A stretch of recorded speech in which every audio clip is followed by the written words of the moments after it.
உயிரோடு இருக்கும் மட்டும் என் தேவனை துதிப்பேன். நான் உள்ளளவும் என் தேவனை கீர்த்தனம் பண்ணுவேன்.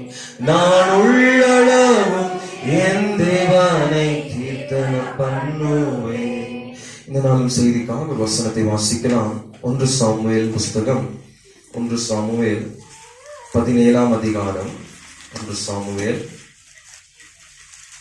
17ஆம் அதிகாரம். அதிலே 47வது வசனத்தை வாசிக்கலாம். 17ஆம் அதிகாரம். கர்த்தர் பட்டயத்தினாலும் ஈட்டியினாலும் ரட்சிக்கிறவர் அல்ல என்று இந்த ஜனக்கூட்டம் எல்லாம் அறிந்து கொள்ளும். யுத்தம் கர்த்தருடையது. அவர் உங்களை எங்கள் கையில் ஒப்பு கொடுப்பார் என்றார். கண்களை மூடி ஒரு நிமிஷம் ஜெபம் பண்ணலாம். நேசிக்கிற நல்ல பிதாவே, இந்த வார்த்தைக்காக ஜெபிக்கிறோம். இந்த வார்த்தையோட ரகசியங்களும் என்னை ஆவியான வெளிப்படுத்துவீராக, ஆவியானவர் பேசுவீராக. கரங்களை ஒப்பு கொடுக்கிறோம். இயேசு மூலம் ஜெபிக்கிறோம் பிதாவே, ஆமென். ஹல்லேலூயா. இங்கே சங்கீதக்காரனாகிய தாவீது சொல்லுகிறதான காரியம், கர்த்தர் பட்டயத்தினாலும் ஈட்டினாலும் ரட்சிக்கிறவர் அல்ல என்று இந்த ஜனக்கூட்டம் எல்லாம் அறிந்து கொள்ளும். யுத்தம் கர்த்தருடையது. அவர் உங்களை எங்கள் கையில் ஒப்பு கொடுப்பார் என்று சொல்லி தாவீது சொல்லுகிறதான இந்த காரியத்தை இங்கே வாசிக்கிறோம். நமக்கெல்லாம் நன்றாக தெரிந்ததான ஒரு சம்பவம் தான். ஹல்லேலூயா. நமக்கெல்லாம் நல்லா தெரிந்ததான சம்பவம் இந்த கோலியாத். தாவீது இந்த நாட்களிலே தாவீதை சவுலுக்கு பின்பதாக தேவன் அபிஷேகித்து ராஜாவாக அபிஷேகம் பண்ணின பின்பதாக நடந்ததான இந்த சம்பவத்தை நாம் அறிந்திருக்கிறோம். அவருடைய சகோதரர்கள் 3 பேர் சவுலோடு கூட யுத்த களத்திலே இருக்கிறதான வேளையிலே தாவீதுடைய தகப்பனார் ஆகிய ஈசாய் அவர்களுக்கு தின்பண்டங்களை கொடுக்கும்படியாக தாவீதை அனுப்புகிறதான காரியத்தை அறிந்திருக்கிறோம். தாவீதும் தகப்பன் சொன்ன பிரகாரமாக கீழ்ப்படிந்து அவருடைய சகோதரர்களை சந்திக்கும்படியாக அங்கே கடந்து சென்று அவருடைய நல விசாரிக்கிறதான காரியத்தை நாம் அறிந்திருக்கிறோம். இப்படி இந்த சம்பவம் நடக்கிறதான வேளையிலே இந்த பெலிஸ்தருக்கு எதிராக யுத்தம் நடக்கிறதான இந்த யுத்த களத்திலே 2 பேரும் எதிரெதிராக நிற்கிறதான வேளையிலே இந்த பெலிஸ்த ஜனங்கள் மத்தியிலே ஒரு பெரிய மனிதன் இருக்கிறான். பார்க்கிறதற்கு அவனுடைய தோற்றத்தை குறித்து இங்கே வாசிக்கும் பொழுது அவன் மிகவும் பயங்கரமான, கிட்டத்தட்ட 10 அடி உயரம் உள்ள ஒரு மனிதன், கிட்டத்தட்ட 57 கிலோ இடையுள்ளதான ஒரு கவசத்தை அவன் அணிந்தவனாய் அங்கே இருக்கிறதை நாம் வாசிக்க முடியும். இப்படிப்பட்டதான ஒரு பெரிய ராட்சதமான ஒரு கோலியாத் என்ன பண்றானா, தேவனுடைய ஜனத்திற்கு முன்பதாக வந்து நின்று ஒவ்வொரு நாளும் 40 நாள் அவன் தொடர்ந்து வந்துகிட்டே இருக்கிறான். எழுதப்பட்டிருக்கிறது 40 நாள் தினமும் வர்றான். வந்து ஜனங்களை பார்த்து அவர்களை யுத்தத்திற்கு அழைத்து அவர்களை நிந்திக்கிறதான காரியத்தை, தேவனை நிந்திக்கிறதான காரியத்தை தொடர்ந்து செய்து கொண்டு வருகிறதை இந்த காரியத்திலே வாசிக்க முடியும். இந்த சூழ்நிலையிலே தன்னுடைய சகோதரர்களை இவன் சந்திக்கும் பொழுது, தாவீது சந்திக்க போகும் பொழுது அந்த பிரகாரமாக வழக்கம் போல ஒவ்வொரு நாளும் வந்து கொண்டிருந்ததான கோலியாத் மீண்டுமாக அந்த நாளிலே வருகிறதை வாசிக்க முடியும். அந்த நாளிலே வந்து நின்று வழக்கம் போல தேவனை தூஷிக்கிறதான காரியத்தையும், தேவனுடைய ஜனங்களை தூஷிக்கிறதான காரியத்தையும், மற்ற ஜனங்களை, தேவனுடைய பிள்ளைகளை நிந்திக்கிறதான ஒரு காரியத்தையும் அவன் செய்து கொண்டு இருக்கையிலே இந்த காரியங்களை கேட்டதான தாவீதுக்கு பாருங்க, அவனால பொறுத்து கொள்ள முடியாத ஒரு நிலைமை, அவனால தாங்கிக் கொள்ள முடியல. விருத்த சேதனம் இல்லாத இந்த மனுஷன் எப்படியாக ஜீவனுள்ள தேவனுடைய பிள்ளைகளை நிந்திக்கலாம், ஜீவனுடைய தேவனை எப்படி நிந்திக்கலாம் என்கிறதான ஒரு பெரிய ஆதங்கம் தாவீதுக்கு உண்டாயிருந்தபடி நாளை பாருங்க, தாவீது இவனோடு கூட பேசும் பொழுதுதான் இந்த காரியத்தை சொல்லுகிறார். கர்த்தர் பட்டயத்தினாலும் ஈட்டியினாலும் ரட்சிக்கிறவர் அல்ல என்று இந்த ஜனக்கூட்டம் எல்லாம் அறிந்து கொள்ளும். யுத்தம் கர்த்தருடையது.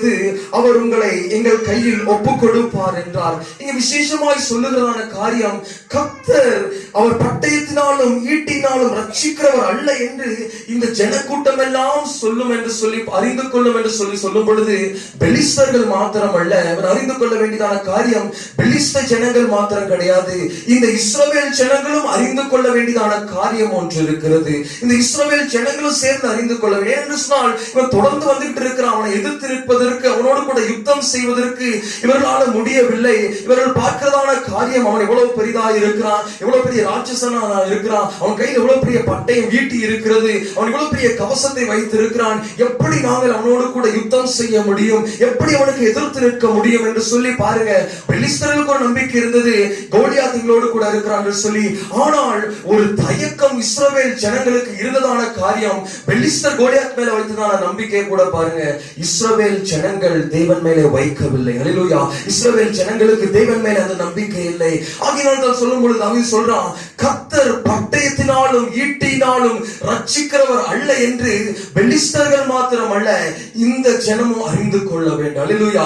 இந்த ஜனமும் ஒவ்வொரு நாளும் பிசாசு கொண்டு வருகிறதான போராட்டத்திற்கு பயந்து பயந்து வாழுகிறதான இந்த ஜனமும் அறிந்து கொள்ள வேண்டும், கர்த்தர் ஈட்டினாலும் பட்டயத்தினாலும் ரட்சிக்கிறவர் அல்ல என்று சொல்லி எல்லாரும் அறிந்து கொள்ள வேண்டும். தாவீது சொல்லுகிறதான காரியம் அது அன்றைக்கு இஸ்ரவேல் ஜனங்களுக்கு மாத்திரமல்ல, கோலியாத்திற்கு எதிராக நின்றதான ஜனங்களுக்கு மாத்திரமல்ல, நம்மை பார்த்துதான். இன்னைக்கு அநேக நேரங்களிலே கோலியாத் போன்றதான பிரச்சனைகள் சத்துரு கொண்டு வரும் பொழுது அநேக நேரங்களிலே தேவன் நம்மோடு கூட இருக்கிறார் என்கிறதான காரியத்தை மறந்து போகிறோம். இங்கே சொல்லும் பொழுது யுத்தம் கர்த்தருடையது என்று சொல்லி இங்கே சங்கீதக்காரன் சொல்லுகிறதான காரியத்தை வாசிக்க முடியும். அதனால் அநேக நேரங்களில் பார்க்கும் பொழுது பிரச்சனைக்கான தீர்வு அநேக நேரங்களில் பட்டயமாய் காணப்படுகிறது. பிரச்சனைக்கான தீர்வு அநேக நேரங்களில் ஒரு ஈட்டி வேணும், அதே நேரத்தில் உடல் தகுதி வேணும், நம்மளோட சத்துரு எவ்வளவு பெரியவனோ அதற்கு நேராக நாம் ஒப்பிட்டு கொண்டிருக்கிறோம். ஆனால் ஒரு காரியத்தை இந்த இஸ்ரவேல் ஜனங்கள் எல்லாம் அறிந்து கொள்ள வேண்டும், பெலிஸ்தர் மாத்திரமல்ல இவர்களும் கண்டு கொள்ள வேண்டும். ஏனென்று சொன்னால் கர்த்தர் ஈட்டினாலும் பட்டயத்தினாலும் ரட்சிக்கிறவர் அல்ல. ஹல்லேலூயா. ஈட்டினாலும் பட்டயத்தினாலும் ரட்சிக்கிறவர் அல்ல, அவர் யுத்தத்தில் வல்லவராக இருக்கிறார். ஹல்லேலூயா. யுத்தம் கர்த்தருடையதாக இருக்கிறது. நாமும் கூட ஒவ்வொரு நாள் யுத்தத்தை சந்தித்துக் கொண்டிருக்கிறோம். ஒவ்வொரு நாளும் பிசாசு நம்மோடு கூட போராடி கொண்டிருக்கிறான். அநேக விதமாக அநேக காரியங்கள் மூலமாக அநேக பிரச்சனைகளை கொண்டு வந்து எப்படியாவது நம்மை நெருக்கும்படியாக பிசாசு ஒவ்வொரு நாளும் போராடி கொண்டிருக்கிறான். ஆனால் இதே போல அநேக நேரங்களில் நம்முடைய வாழ்க்கையில தயக்கம் இருக்கிறது. இந்த இஸ்ரவேல் ஜனங்கள் தயங்கினாங்க, இந்த இஸ்ரவேல் ஜனங்களுக்கு போக முடியவில்லை, இந்த இஸ்ரவேல் ஜனங்கள் இந்த பெலிஸ்தரை பார்த்து நடுங்கிட்டு இருக்கிறாங்க. காரணம் என்னவென்று சொன்னால் பாருங்க, இவர்கள் ஒருவேளை யோசிச்சிருக்கலாம், கர்த்தர் பட்டயத்தினால் ரட்சிக்கிற தேவன், ஈட்டினால் ரட்சிக்கிற தேவன். ஆனால் தாவீது இந்த ஜனங்களுக்கு விளங்கப்பட வேண்டியதான காரியம், அவர் பட்டயத்தினால் ஈட்டினால் ரட்சிக்கிறவர் அல்ல, அவர் யுத்தத்தின் தேவனாக இருக்கிறார். ஹல்லேலூயா. யுத்தத்தின் தேவனாக இருக்கிறார். அதனால் தான் பாருங்க யாத்திராகமத்திலே அந்த 15ஆம் அதிகாரத்திலே 3ஆம் வசனத்திலே மோசேயும் இந்த ஜனங்களும் பாடும் பொழுது வசனத்தை வாசிக்கலாம். கர்த்தரே யுத்தத்தில் வல்லவர், கர்த்தரே யுத்தத்தில் வல்லவர், கர்த்தர் என்பது அவருடைய நாமம். ஹல்லேலூயா.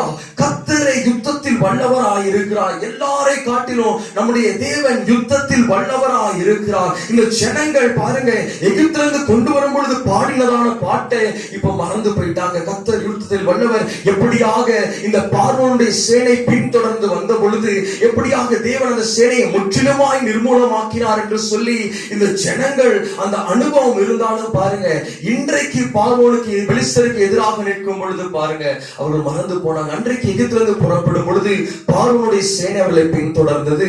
பார்வோன் பின்தொடர்ந்து வந்தான். ஆனா அன்றைக்கு கர்த்தருக்கு பட்டயம் தேவைப்படவில்லை, கர்த்தருக்கு ஈட்டியும் தேவைப்படவில்லை. கர்த்தர் அந்த பார்வோனின் சேனையை நிர்மூலமாக்கினார். இப்ப பாடுறாங்க கர்த்தர் யுத்தத்தில் வல்லவர் என்று பாடுறாங்க. ஆனால் இது காரியம் பாருங்க, இன்றைக்கு பிரச்சனைகள் வரும் பொழுது, இன்றைக்கு மீண்டுமாக ஒரு புதிய பிரச்சனையை கொண்டு வரும் பொழுது இந்த ஜனங்களுக்கு அந்த விசுவாசம் இல்ல, இந்த ஜனங்களுக்கு அந்த நம்பிக்கை இல்ல. அநேக நேரம் நம்முடைய வாழ்க்கையில பிரச்சனைகள் வரும்பொழுது புதிய புதிய பிரச்சனைகளை கொண்டு வருவார். கடந்த நாட்களிலே எத்தனையோ விதமாக தேவன் நம்மை ரட்சித்து இருந்தாலும் புதிய பிரச்சனைகளை பிசாசு கொண்டு வரும் பொழுது பாருங்க பழைய காரியங்களை மறந்து போகிறோம். உங்களுக்கு என்ன தெரியும் பாஸ்டர், எங்கள் பிரச்சனை எங்களுக்கு தான் தெரியும், நாங்க சந்திக்கிறதான போராட்டங்கள் எங்களுக்கு தான் தெரியும். நீ ஈஸியா வார்த்தையை சொல்லிட்டு போயிருவீங்க, நீ ஈஸியா காரியத்தை காண்பித்துட்டு போயிருவீங்க, வசனத்தை சொல்லிடுவீங்க. ஆனால் பிரச்சனையை எதிர்கொள்ள வேண்டியது நான் தான் என்று சொல்லி பாருங்க அநேக நேரங்களிலே பிரச்சனையை பார்த்து நாம் தயங்கி கொண்டிருக்கிறோம். இந்த ஜனங்கள் அதே நம் நிலைமை தான். கோலியாத்தை பார்த்து தயங்கி கொண்டிருந்தாங்க. ஒரு நாளிலே கர்த்தர் யுத்தத்தில் வல்லவராக இருந்தார். எந்த ஒரு பட்டயமும் இல்லாமல் ஈட்டியும் இல்லாம இந்த பார்வோனுடைய சேனையெல்லாம் செங்கடலுக்குள்ளாக தள்ளி ஒரு பெரிய ஜெயத்தை கட்டளையிட்டார். அதே போல பல பிரச்சனைகளை கடந்து வரும் பொழுதெல்லாம் தேவன் நமக்கு ஜெயத்தை கட்டளையிட்டார். ஆனால் புதுசா பிரச்சனை வரும் பொழுது இந்த காரியம் அப்படி இல்லை, இது மிகவும் பெருசா இருக்குது. வசனம் ஒரு காலத்துல பார்வோனுடைய சேனை செங்கடல் மூலமாய் பண்ணினார், ஆனா இந்த காரியம் அப்படி இல்லையே, இந்த காரியத்துல தேவன் எனக்கு எப்படி ஜெயம் கொடுக்க முடியும் என்று சொல்லிதான் பாருங்க சவுலும் அவனோடு கூட இருந்த சேனையும் பாருங்க யுத்தத்திலே தயங்கி பயந்து போய் நின்று கொண்டு இருக்கிறதான காரியத்தை பார்க்க முடியும். இன்றைக்கு நம்முடைய நிலைமை அப்படியாகத்தான் இருக்குது. சில நேரங்களில் பிரச்சனைகள் வரும் பொழுது இது அந்த மாதிரி பிரச்சனை கிடையாது, ஆகினாலே தேவனால் ரட்சிக்க முடியாது, இந்த பிரச்சனை அதை போல கல்ல, இது அதை காட்டிலும் பெரிய பிரச்சனை, ஆகினாலே என்னாலே இதை எதிர்கொள்ள முடியாது என்று சொல்லி அநேக நேரங்களிலே யுத்தத்திலே தயங்கி கொண்டிருக்கிறோம். ஆனால் தாவீதோ பாருங்க, இந்த ஜனங்கள் எல்லாரும் அறிந்து கொள்ள வேண்டும், பெலிஸ்தர் அறிந்து கொள்ள வேண்டும், அது மாத்திரமல்ல இஸ்ரவேலர் ஒரு காரியத்தை அறிந்து கொள்ள வேண்டும். கர்த்தர் பட்டயத்தினாலும் ஈட்டினால் மாத்திரம் ரட்சிக்கிற தேவன் அல்ல. ஹல்லேலூயா. யுத்தம் கர்த்தருடையதா இருக்கிறது. ஆகையால் தான் சங்கீதக்காரன் சொல்லும்போது சங்கீதம் 27 அதிகாரம் 7 வசனத்திலிருந்து வாசிக்கலாம். சங்கீதம் 27 அதிகாரம் 7 வசனத்திலிருந்து வாசிங்க. கர்த்தாவே, நான் கூப்பிடுகிற சத்தத்தை நீர் கேட்டு, கர்த்தாவே, நான் கூப்பிடுகிற சத்தத்தை நீர் கேட்டு எனக்கு இறங்கி உத்தரவு அருளி செய்யும். 24 அதிகாரம் அதிலே 7 வசனத்திலிருந்து வாசல்களே உங்கள் தலைகளை உயர்த்துங்கள், அநாதி கதவுகளே உயருங்கள், மகிமையின் ராஜா உட்பிரவேசிப்பார். யார் இந்த மகிமையின் ராஜா? அவர் வல்லமையும் பராக்கிரமம் உள்ள கர்த்தர், அவர் யுத்தத்தில் பராக்கிரமம் உள்ள கர்த்தராமே. தொடர்ந்து வாசிங்க. வாசல்களே உங்கள் தலைகளை உயர்த்துங்கள், அநாதி கதவுகளே உயருங்கள், மகிமையின் ராஜா உட்பிரவேசிப்பார். யார் இந்த மகிமையின் ராஜா? அவர் சேனைகளின் கர்த்தரானவர், அவரே மகிமையின் ராஜா. ஹல்லேலூயா. சங்கீதக்காரன் பாருங்க, உணர்ந்து பாடுகிறதான பாட்டு பாருங்க, அவர் சேனைகளின் கர்த்தரானவர். ஹல்லேலூயா. அவர் யுத்தத்தில் வல்லவராய் இருக்கிறார், அவர் வல்லமையும் பராக்கிரமம் உடையதான தேவனாய் இருக்கிறார். உலகத்தில் இருக்கிறவர்களை காட்டிலும் நம்மோடு கூட இருக்கிறதான தேவன் பெரியவராய் இருக்கிறார். அவர்தான் மகிமையின் ராஜாவாய் இருக்கிறார். ஹல்லேலூயா. அந்த தேவனை ஆராதிக்கிறோம், அந்த தேவனை விசுவாசிக்கிறோம், அந்த தேவனை ஏற்றுக்கொண்டிருக்கிறோம், அவருடைய ஜனமாய் இருக்கிறோம், அது மாத்திரமல்ல அவருடைய பிள்ளைகளாய் இருக்கிறோம் என்று சொல்லி வேதம் சொல்லுகிறது. ஹல்லேலூயா. ஆகினாலே ஒரு காரியத்தை உணர்ந்து கொள்ள வேண்டும், நமக்கா யுத்தம் செய்கிறவர் அவர் சேனைகளின் தேவனாய் இருக்கிறார். ஹல்லேலூயா. சேனைகளின் தேவன் என்பது அவருடைய நாமமாய் இருக்கிறது. யாக்கோபின் தேவன் நமக்கு உயர்ந்த அடைக்கலமாய் இருக்கிறார். ஹல்லேலூயா. உயர்ந்த அடைக்கலமாய் இருக்கிறார். அதனால தான் பாருங்க, தாவீதுக்கு ஒரு பெரிய நம்பிக்கை இருந்தது. இந்த இஸ்ரவேல் ஜனங்கள் அறிந்து கொள்ளவில்லை, இந்த இஸ்ரவேல் ஜனங்கள் கண்டு கொள்ளவில்லை. ஒருவேளை இந்த மொத்த சேனையும் அவனுக்கு பயப்படலாம், இந்த மொத்த உலகம் இந்த காரியத்துக்கு பயப்படலாம், வியாதியா இருக்கலாம், வேதனையா இருக்கலாம், பலவீனமா இருக்கலாம், அநேக காரிய பிரச்சனையா இருக்கலாம், இதற்கு மேலவர்களை தாண்டி போக முடியாது என்று சொல்லி மொத்த உலகமும் சொல்லலாம். ஆனால் நம்மோடு கூட இருக்கிறதான தேவன் பெரியவராய் எத்தனை பேர் விசுவாசிக்கிறீங்க? நம்மோடு கூட இருக்கிறவர் நமக்கு யுத்தம் பண்ணுகிற தேவனாய் இருக்கிறார். இந்த உலகத்திலே நமக்கு யுத்தம் இருக்கிறது, இந்த உலகத்திலே நமக்கு போராட்டம் இருக்கிறது. ஆனால் நம்மோடு கூட இருக்கிறவர் இந்த உலகத்தை ஜெயித்தவர். ஹல்லேலூயா. உலகத்தை ஜெயித்தவர். ஆகிய சங்கீதக்காரன் சொல்றாங்க, ஜனங்கள் அறிந்து கொள்ள வேண்டும், யுத்தம் கர்த்தருடையதா இருக்கிறது. இவர்கள் மறந்து போறாங்க. ஒரு காலத்திலே தேவனுக்கு பெரிய காரியங்களை செய்தார், ஆனால் பிரச்சனைகளை சந்திக்கும் பொழுது இந்த பிரச்சனை அதை போல கிடையாது, இந்த போராட்டம் அதை போல கிடையாது, இந்த வியாதி அது மாதிரி கிடையாது, இந்த கடன் பிரச்சனை அது மாதிரி கிடையாது, இது கோலியாத்தை போல யாராலும் மேற்கொள்ள முடியாத ஒரு காரியமா இருக்கிறது என்று சொல்லி பாருங்க, இப்பொழுது கோலியாத்தை தான் பார்க்கிறாங்க. ஹல்லேலூயா. ஆகினால் தான் பாருங்க, இவராலே அவரை எதிர்த்து போராட முடியவில்லை, இவராலே அவரை மேற்கொள்ள முடியவில்லை. ஹல்லேலூயா. ஆகினால் தான் சங்கீதக்காரன் சொல்றான், தேவன் பட்டயத்தினால் ரட்சிக்கிறவர் அல்ல. ஹல்லேலூயா. பட்டயத்தினால் ரட்சிக்கிறவர் அல்ல. சங்கீதம் 33 அதிகாரம் 16 வசனத்திலிருந்து வாசிக்கலாம். 33 அதிகாரம் 16 வசனம். எந்த ராஜாவும் தன் சேனையின் மிகுதியால் ரட்சிக்கப்படான், சௌரியவானும் தன் பலத்தின் மிகுதியால் தப்பான். ரட்சிக்கிறதற்கு குதிரை விருதா, அது தன் மிகுந்த வீரியத்தால் தப்புவியாது. இவங்க நம்பிக்கிட்டு இருக்கிறதான காரியத்தை நான் சொல்லும் பொழுது பாருங்க, எந்த ராஜாவும் சேனையின் மிகுதியால் ரட்சிக்கப்படான், சௌரியவானும் தன் பலத்தின் மிகுதியால் தப்பான். ரட்சிக்கிறதற்கு குதிரை விருதா என்று சொல்லி பாருங்க. இவங்க எல்லாத்தையும் பாக்குறாங்க, பட்டயம் இல்ல, ஈட்டி இல்ல, குதிரை இல்ல, நாங்கள் எப்படி விட மேற்கொள்ள போகிறோம், எல்லாவற்றையும் பார்க்கும் பொழுது பாருங்க, இதெல்லாம் உங்களுக்கு பெரியான காரியமா இருக்கிறது. ஆனால் சங்கீதக்காரன் அறிந்திருந்தான காரியம் என்னவென்று சொன்னால், இது எல்லாம் விருதா. ஹல்லேலூயா. அல்லேலூயா. பட்டயம் விருதா காரியம். அநேக நேரங்களிலே மனுஷர் உதவி செய்ய வேண்டும், இந்த மனுஷனுடைய உதவி இல்லை என்று சொன்னால் நாம் எந்த காரியத்தை செய்ய முடியாது என்று சொல்லி அநேக நேரங்களிலே இந்த பட்டயத்தையும் ஈட்டியையும் குதிரையும் எதை காண்பிக்கிறது என்று சொன்னால் பாருங்க, சுய பலத்தை காண்பிக்கிறதா இருக்கிறது, திறமையை காண்பிக்கிறதா இருக்கிறது, மனுஷனுடைய தயவை காண்பிக்கிறதா இருக்கிறது. அல்லேலூயா. படையின் மிகுதியாலே ராஜா ரட்சிக்கப்படான் என்று எழுதியிருக்கிறது. ஆக நம்முடைய வாழ்க்கையிலே நம்மை ரட்சிப்பதற்கு, நம்மை பாதுகாப்பதற்கு எந்த ஒரு மனுஷனாலும் முடியாது, எந்த ஒரு பலத்தினாலும் முடியாது, எந்த திறமையினாலும் முடியாது. எல்லாம் தேவனுக்கு முன்பதாக விருதாவா இருக்கிறது. இதை அறிந்ததான தாவீது தான் சொல்றான் பாருங்க. சங்கீதம் 44 அதிகாரம் 6 வசனத்திலிருந்து வாசிக்கலாம். சங்கீதம் 44 அதிகாரம் 6 வசனத்திலிருந்து வாசிங்க.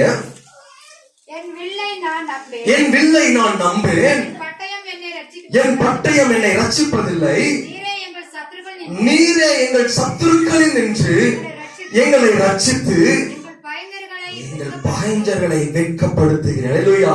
என் வில்லை நான் நம்பேன், என் பட்டயம் என்னை ரட்சிப்பதில்லை. அல்லேலூயா. நான் நம்பிக்கொண்டிருக்கிறதான என்னுடைய பலன், என்னுடைய சுயம், என்னுடைய சொந்த பந்தங்கள், என்னுடைய நண்பர்கள், மற்ற மனிதர்கள் எல்லாவற்றையும் நான் நம்புறேன். கர்த்தரே என் சத்துருக்கள் இருந்து என்னை ரட்சிக்கிற தேவனாயிருக்கிறார். அல்லேலூயா. நமக்கா யுத்தம் செய்கிறவர் கர்த்தராய் இருக்கிறார். அவர் என் பகைஞர்களை வெட்கப்படுத்துகிறார் என்று சொல்லி சங்கீதக்காரனுக்கு ஒரு பெரிய விசுவாசம் இருந்தது. அல்லேலூயா. அதனால தான் பாருங்க, தேவனே சொல்லும் பொழுது ஓசியா 1 அதிகாரம் 7 வசனத்தை வாசிக்கலாம். ஓசியா 1 அதிகாரம் 7 வசனம். ஓசியா 1 அதிகாரம் 7 வசனம். யூதாவின் வம்சத்தாருக்கோ நான் இரக்கம் செய்வேன், வில்லினாலும் பட்டயத்தினாலும் யுத்தத்தினாலும் குதிரைகளினாலும் குதிரை வீரரினாலும் நான் அவர்களை ரட்சியாமல்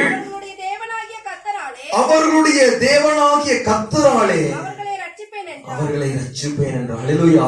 இந்த யூத வம்சத்தாருக்கு தேவன் சொல்லுகிறதான காரியம், நீ இத்தனை காரியங்கள் எல்லாம் நம்பிட்டு இருக்கிற, பிரச்சனைகள் வரும் பொழுது, சத்துரு எதிராக இருக்கும் பொழுது அநேக நேரங்களிலே அநேக காரியங்களை நம்பிட்டு இருக்கிறோம். அந்த மனிதன் எனக்கு உதவி செய்யக்கூடும், இந்த மனிதன் எனக்கு உதவி செய்யக்கூடும், என்னிடத்துல இவ்வளவு காரியங்கள் இருக்கிறது, இது எனக்கு பயன்படும், என்னிடத்திலே கொஞ்சம் பலன் இருக்கிறது, இது எனக்கு பயன்படும் என்று சொல்லி அநேக காரியங்களை யுத்தத்திலே நாம் நம்பிக்கொண்டிருக்கிறோம். பிசாசு போராட்டங்களை கொண்டு வந்து கொண்டே இருக்கிறான். ஆனால் இந்த ஜனங்களோடு கூட தாவீது சொல்லும் பொழுது, நான் வில்லை நம்புகிறது இல்ல, ஈட்டியை நம்புகிறது இல்ல, எனக்கு ஜெயம் கொடுக்கிறவர் தேவனா இருக்கிறார். கர்த்தர் இந்த யூத ஜனத்திற்கு சொல்லும் பொழுது அதே காரியம்தான். நான் இரக்கம் செய்வேன், வில்லினாலும் பட்டயத்தினாலும் யுத்தத்தினாலும் குதிரையினாலும் குதிரை வீரரினாலும் நான் அவர்களை ரட்சியாமல். அல்லேலூயா.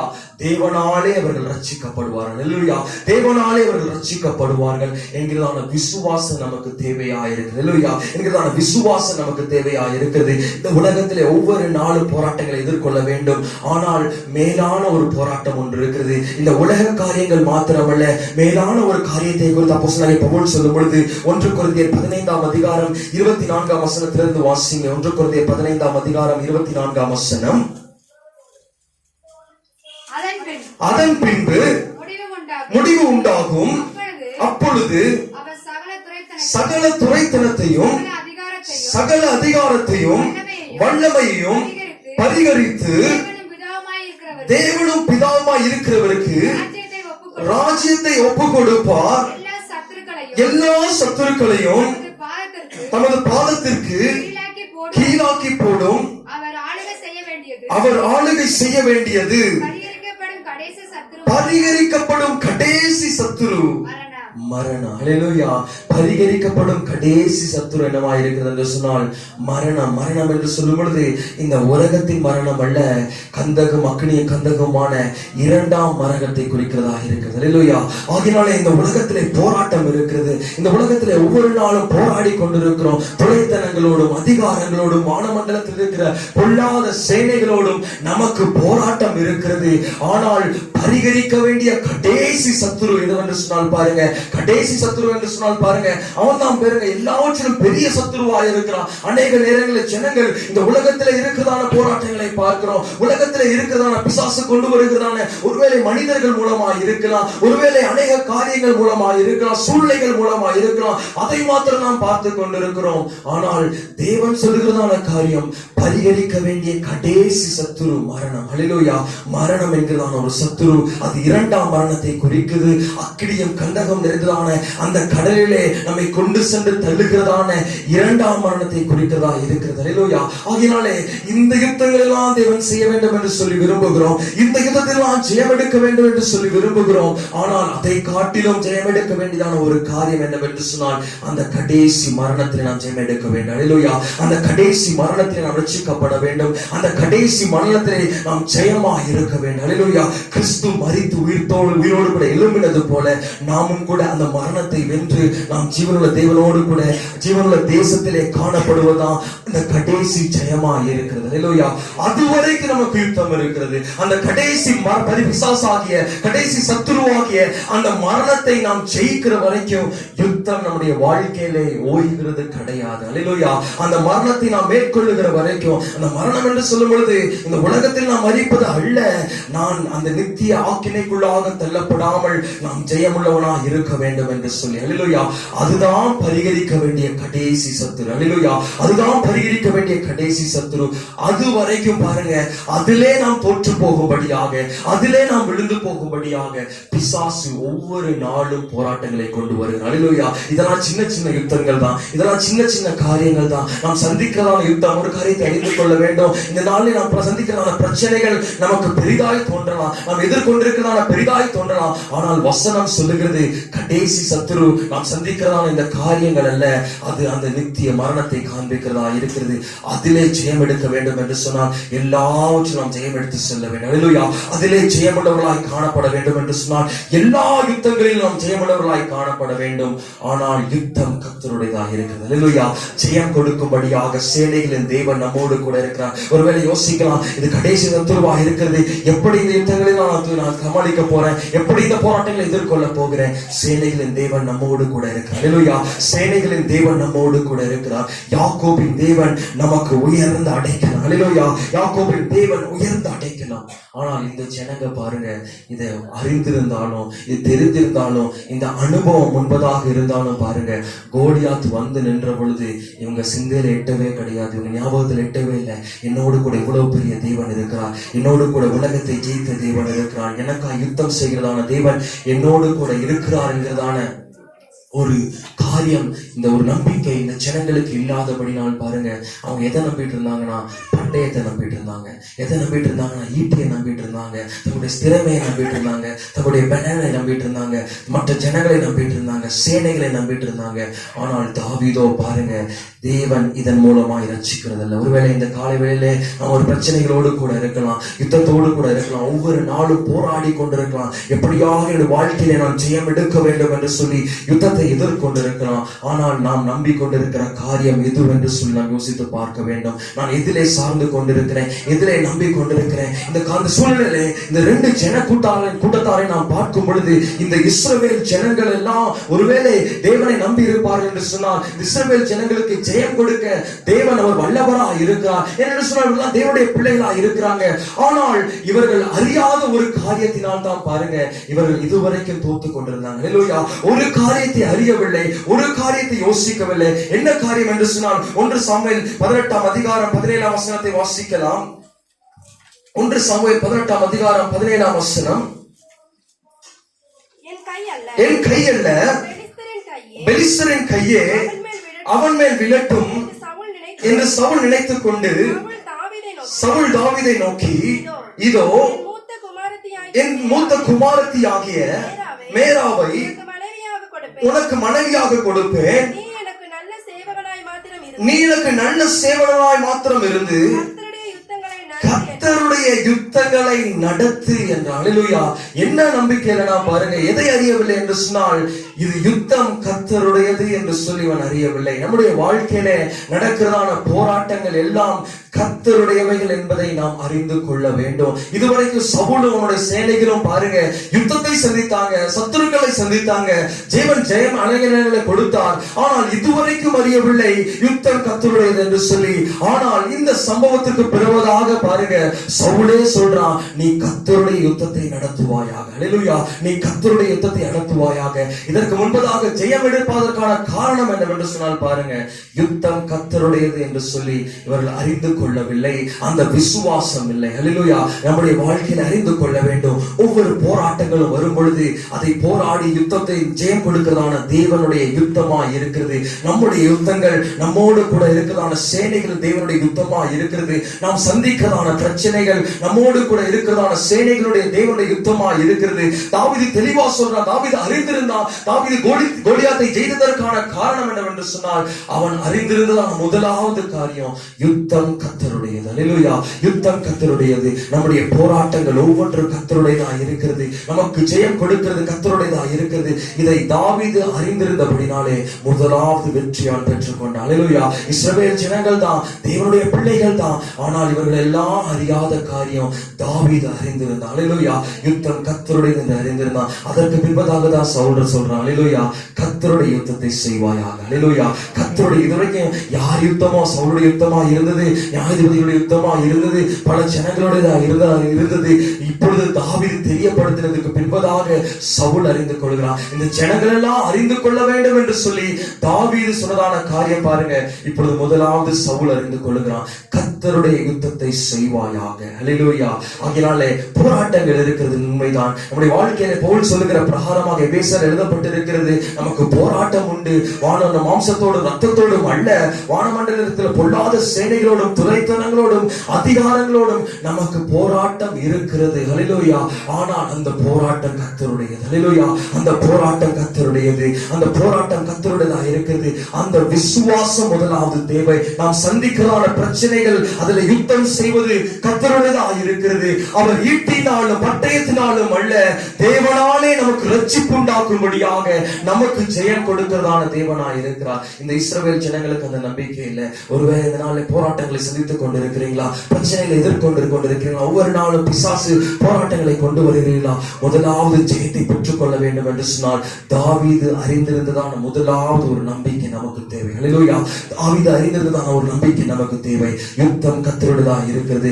கர்த்தர் நமக்காக யுத்தம் பண்ணுகிறதான தேவனா இருக்கிறார். நாம் தேவனுடைய யுத்தம் என்று சொல்லி அறிந்து கொள்ளும் பொழுது ஜெயம் கொடுக்கிறது மாத்திரமல்ல, நாம் ஜெயம் பெற்றதை மற்றவர்கள் பார்க்கும் பொழுது யுத்தம் கர்த்தருடையது, கர்த்தருடைய யுத்தம் என்று சொல்லி மற்றவர்களும் அறிந்து கொள்ள முடியும். அல்லேலூயா. சவுல் இங்கே அறிக்கையிடுறான் பாருங்க, இதுவரைக்கும் எங்கேயுமே சொல்லல, இதுவரைக்கும் கர்த்தருடைய யுத்தம் என்று சொல்லி எங்கேயுமே சொல்ல, ஆனால் முதன்முறையாக சொல்றான், கர்த்தருடைய யுத்தத்தை செய்வாயாக, கர்த்தருடைய யுத்தத்தை செய்வாயாக. ஏனென்று சொன்னால் அந்த தாவீதுக்குள்ளாக இருந்ததான ஒரு விசுவாசம் பாருங்க, அந்த நம்பிக்கை அவனுக்கு ஜெயத்தை கொடுத்தது மாத்திரமல்ல, சவுலுக்குள்ளாக ஒரு விசுவாசத்தை கொண்டு வந்தது. அதைத்தான் தேவன் எதிர்பார்க்கிறதான தேவனாயிருக்கிறார். அல்லேலூயா. அதைத்தான் தேவன் எதிர்பார்க்கிறதான தேவனாயிருக்கிறார். ஆகையால் யுத்தம் கர்த்தருடையது. நம்முடைய போராட்டங்களில் ஜெயம் தருவது கர்த்தருடையதா இருக்கிறது. ஆனால் ஒரு காரியத்தை அறிந்து கொள்ள வேண்டும், இதுவரைக்கும் இந்த ஜனங்கள் இருக்கிறாங்க, இதுவரைக்கும் 40 நாள் வந்துட்டு போயிட்டே இருக்கிறான். ஆனால் இதுவரைக்கும் இந்த ஜனங்களாலே ஜெயம் அடிக்க முடியாத காரணங்கள் சில இருக்கிறது. அல்லேலூயா. இந்த ஜனங்கள் இந்த கோலியாத்தை மேற்கொள்ள முடியாத காரணங்கள் இருக்கிறது. நாம் சிந்தித்து பார்க்க வேண்டும். ஏன் இந்த ஜனங்கள் எல்லாரும் தேவனை அறிந்ததான ஜனங்கள் தான், தேவனுடைய நாமத்தினால் யுத்தம் பண்ணுகிறதான ஜனங்கள் தான், தேவனால் ரட்சிக்கப்பட்டதான ஜனங்கள் தான். ஆனால் ஏன் இந்த ஜனங்கள் ஜெயத்தை பெற்றுக் கொள்ளவில்லை? ஏன் தாவீது ஜெயத்தை பெற்றுக் கொண்டார் என்று சொல்லி ரெண்டு வித்தியாசத்தை அறிந்து கொண்டால் மாத்திரம்தான் பாருங்க தேவன் நமக்காக யுத்தம் செய்கிறதான தேவனாயிருப்பார். அல்லேலூயா.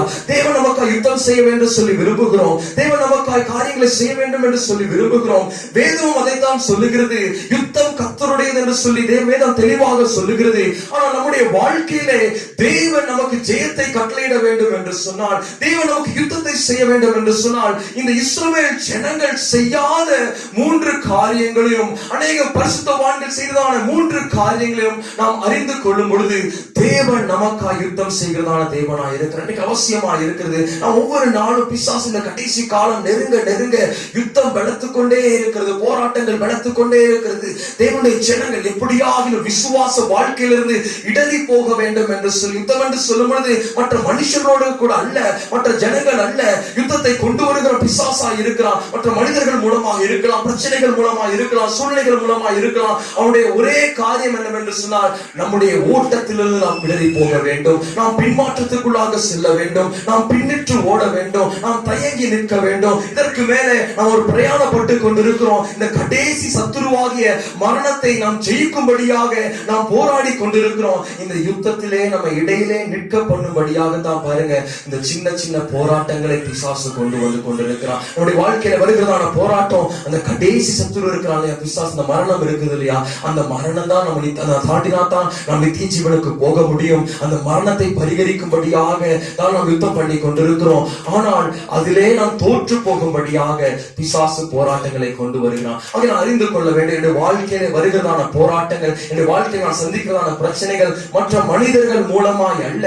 பிசாசு என்னை எப்படியாக அந்த கடைசி சத்துருவாகிய மரணத்திற்கு என்னை விலப்பண்ணும்படியாக என் வாழ்க்கையில போராட்டத்தை கொண்டு வந்து கொண்டிருக்கிறான். ஒருவேளை யோசிக்கலாம், ஏன் இந்த பாடுகள், ஏன் இந்த பாடுகள் என்று சொன்னால், நீங்க சரியான பாதையில போயிட்டு இருக்கீங்க. சில நேரம் தவறான பாதையில போகும் பொழுது நம்முடைய வாழ்க்கையில பிரச்சனையே இருக்காது. என்று சொன்னால், நம்முடைய தவறான பாதையில போகும் பொழுது நீங்க டைரக்டா போயிட்டு அந்த மரணத்துக்குள்ளதான் போய் விடுவோம். நம்மலாம் தவறான பாதையில நம்ம நடக்கும் பொழுது ஈஸியா போயிடும், அந்த யுத்தம் ஈஸியா போயிடும். மரணத்தை நீங்க ஒண்ணுமே பண்ண தேவையில்லை, ஜெயிக்க முடியாது. இயேசு கிறிஸ்து மரணத்தை ஜெயித்தபடினாலே அவ்வளவு போராட்டங்கள் வழியாக போக வேண்டியதாக இருந்தது. நாமும் மரணத்தை ஜெயிக்க வேண்டும் என்று சொன்னால் நாமும் அதற்கு நேராக போக வேண்டும். ஆனால் அநேகருடைய வாழ்க்கையில பார்க்கும் பொழுது யுத்தமே இல்லை, பிரச்சனையே இல்லை, போராட்டமே இல்லை என்று சொல்லும் பொழுது நாம் ஒரு காரியத்தை அறிந்து கொள்ள வேண்டும். பாருங்க, ஏதோ ஒரு காரியத்திலே தவறாய் போய் கொண்டிருக்கிறோம். ஆகையினால் தான் கிறிஸ்தவ வாழ்க்கையிலே அநேக போராட்டங்கள் இருக்கிறது. ஏனென்று சொன்னால், அந்த கடைசி மரணத்திலே நாம் விழுந்து போகும்படியாக, அந்த நித்திய ஆக்கினைக்குள்ளாக நாம் விழுந்து போகும்படியாக இப்பொழுதே போராட்டங்களை கொண்டு வந்து கொண்டிருக்கிறோம்.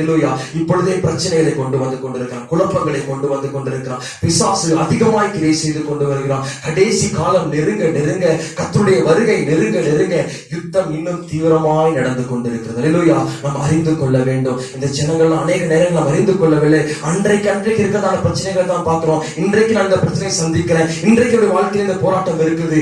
இதெல்லாம் போராட்டம் அல்ல, ஆனால் ஒரு பெரிய போராட்டம் கடைசியில் இருக்கிறது. ஒரு பெரிய யுத்தம் இருக்கிறது. பரிகரிக்க வேண்டிய கடைசி சத்துருவை நாம் ஜெயிக்க வேண்டும். ஆகினாலே அதை மாத்திரம் பார்த்து நாம் எல்லாவற்றையும் ஜெயம் கொண்டு போக வேண்டும். ஆனால் அநேக நேரங்களிலே இந்த இஸ்ரவேல் ஜனங்களை போல தயங்கி நின்று போயிடும். அல்லேலூயா.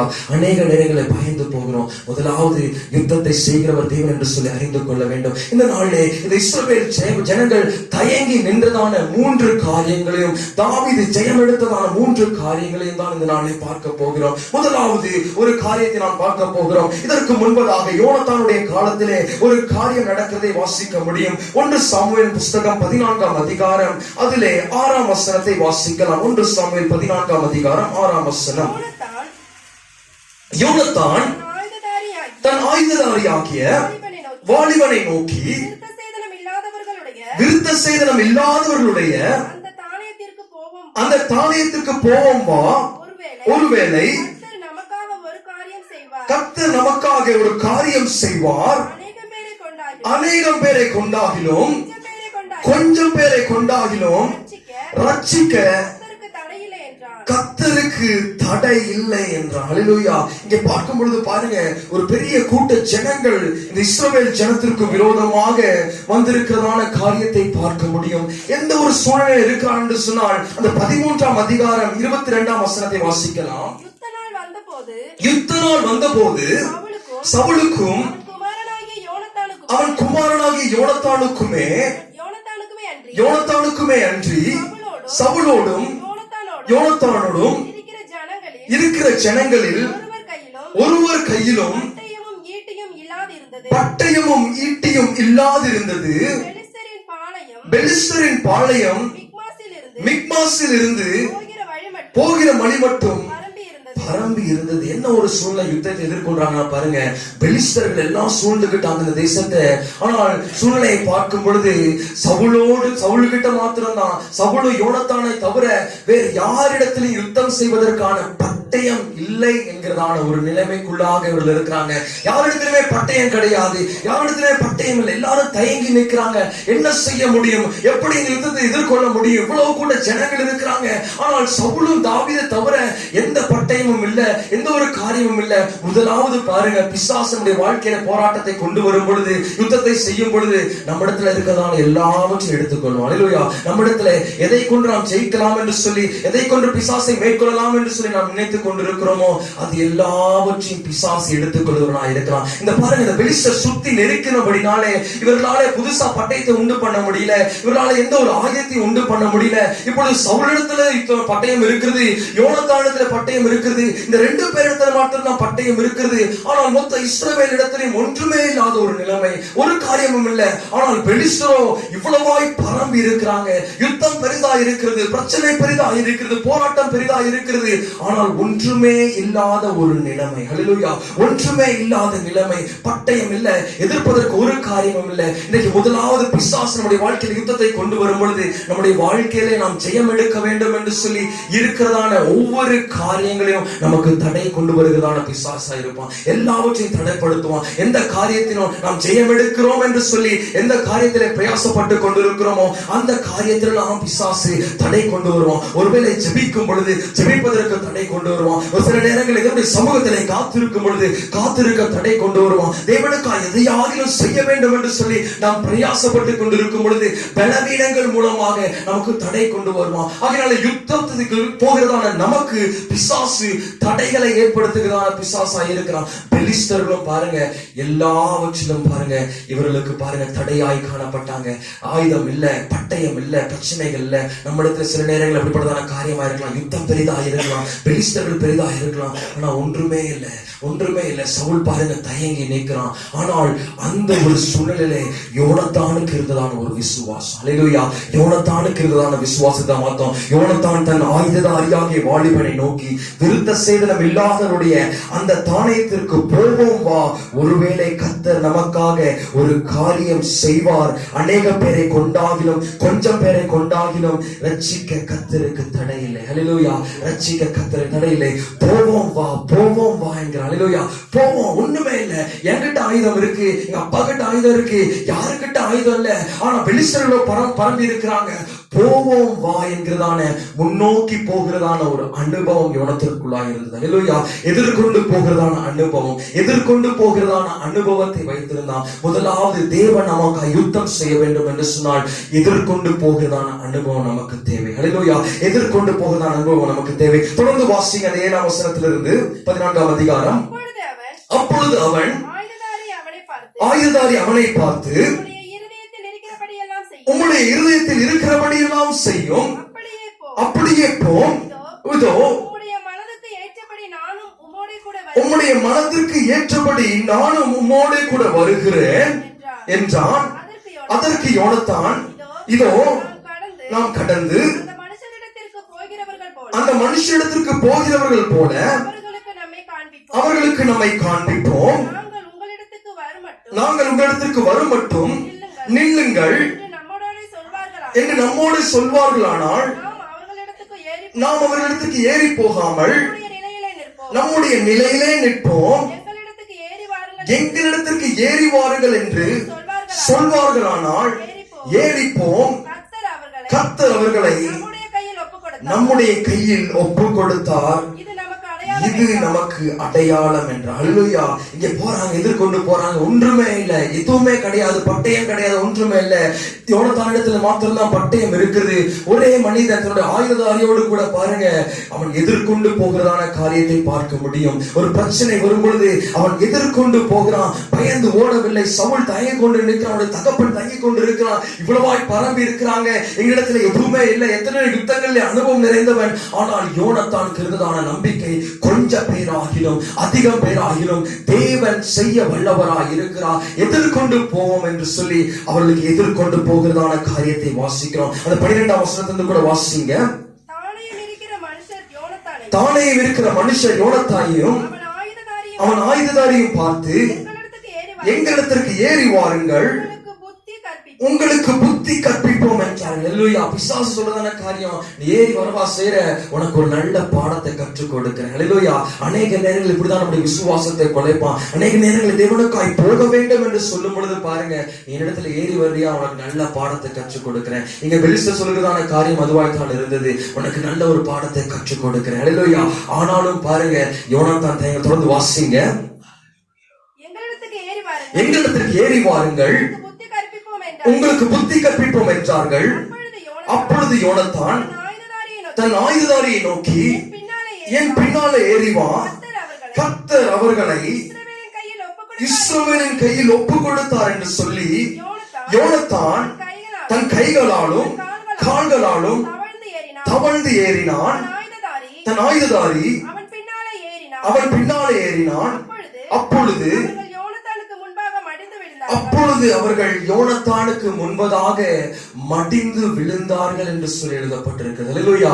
ஏறி போனா பாருங்க, ஏறி வரியா, எனக்கா இன்னும் பிரயாசப்படுறியா, இன்னும் தேவனுக்காய் ஓடுறியா, இவ்வளவு பிரச்சனைகள் நான் கொண்டு வந்தோம், தேவனுக்காய் நிற்க வேண்டும் என்று சொல்லி விரும்புகிறையா, உனக்கு ஒரு நல்ல ஒரு பாடத்தை கற்றுக் கொடுக்கிறேன் என்று சொல்லி பாருங்க, பிசாசு எச்சரித்தாலும் பாருங்க, யோனத்தான் ஏறி போனான். அல்லேலூயா. அப்பொழுது அவர்கள் யோனத்தானுடைய கைகளிலே விழுந்தார்கள். அல்லேலூயா. விழுந்தார்கள், யோனத்தானுடைய கைகளிலே விழுந்தார்கள். தேவன் அங்கே ஒரு பெரிய ஜெயத்தை கட்டளையிட்டார். பட்டயம் இல்ல, எதுவுமே கிடையாது, ஆனால் ஏறி போனா. அல்லேலூயா. முன்னோக்கி போனா, முன்பதாக போனா. யுத்தம் இருக்கிறது, யுத்தத்தை பார்த்து பயந்து ஓடவில்லை, யுத்தத்தை பார்த்து தயங்கி விடவில்லை, யுத்தத்தை பார்த்து இவ்வளவு ஜனங்கள் இருக்கிறாங்களே, என்னிடத்தில் ஒருத்தர் மட்டும்தான் பட்டயம் இருக்கிறது, நான் என்ன செய்ய முடியும் என்று பார்ப்போம் என்று சொன்னால், அவருடைய ஆயுததாரி இடத்துல கூட பட்டயம் இருந்திருக்காது. யோனத்தான் இடத்துல பட்டயம் இருந்தது, அவருடைய தகப்பனிடத்துல பட்டயம் இருந்தது, ஒரே பட்டயம் தான். அல்லேலூயா. ஆனால் ஏறி போன பொழுதோ பாருங்க, 20 பேரை அடித்துக் கொண்டான். அல்லேலூயா. அவ்வளவு பெரிதான ஜெயத்தை அவன் பெற்றுக் கொண்டான். காரணம் என்னவென்று சொன்னால், யுத்தத்தை பார்த்து பயந்து ஓடவில்லை, யுத்தத்தை பார்த்து பின்னோக்கி போகவில்லை, யுத்தத்தை பார்த்து தயங்கவில்லை. இன்றைக்கு அநேக நேரங்களிலே நாம் தோல்வியை சந்திப்பதற்கான முதலாவது காரணம் என்னவென்று சொன்னால், பிரச்சனைகளை பிசாசு கொண்டு வருகிறான், எல்லா தடைகளை பிசாசு கொண்டு வருகிறான், தடைகளை ஏற்படுத்தி கொண்டிருக்கிறான். ஆனால் ஏறி போக வேண்டியதான நாம், ஏறி போய் ஜெயம் எடுக்க வேண்டியதான நாம் ஏறி போகாதபடினாலே பாருங்க, இன்றும் நாம் தோல்வியை சந்தித்துக் கொண்டிருக்கிறோம், இன்று நாம் பிரச்சனைகளை சந்தித்துக் கொண்டிருக்கிறோம், இன்னும் நம்மாலே விடுதலை பெற்றுக் கொள்ள முடியவில்லை, ஜெயத்தை பெற்றுக் கொள்ள முடியவில்லை. காரணம் பாருங்க, பிசாசு இல்ல, சத்துரு கிடையாது, நாம் போக முடியாத ஒரு காரியம் தான். அல்லேலூயா. நியாயாதிபதிகள் புஸ்தகத்துல கூட, கிதியோனுடைய நாட்களிலே கூட வாசிப்போம் என்று சொன்னால், நியாயாதிபதிகள் புஸ்தகம் 7ஆம் அதிகாரத்திலே நாம் பார்க்கும் பொழுது அந்த 13ஆம் வசனத்தை வாசிங்க. கிதியோன் வந்த பொழுது ஒருவன் மற்றொருவனுக்கு ஒரு சொப்பனத்தை, அந்த 8ஆம் வசனத்தின் அந்த 3ஆம் வசனத்தை வாசிங்க. ஆகையால் பயமும் திகிலும் உள்ளவன் எவனோ அவன் திரும்பி கீலேயாத் மலையிலிருந்து விரைவாய் ஓடிப்போக கடவன் என்று உன் ஜனங்கள் செவிகள் கேட்க பிரசித்தப்படுத்து என்றார். அப்பொழுது ஜலத்தில் 20,000 பேர் திரும்பி போய்விட்டார்கள், 10,000 பேர் மீதியா இருந்தார்கள். அல்லேலூயா. இங்க மோவாபியர் அமலேக்கியரும் பாருங்க, இவர்களுக்கு எதிராக வந்த பொழுது பாருங்க, தேவன் சொல்லுகிறதான காரியம், பயமும் திகிலும் இருக்கிறவங்க திரும்பி போயிரு. அல்லேலூயா. திரும்பி போயிரு சொல்லும் பொழுது 20,000 பேர் என்ன பண்ணிட்டாங்கன்னா திரும்பி போயிட்டாங்க. அல்லேலூயா.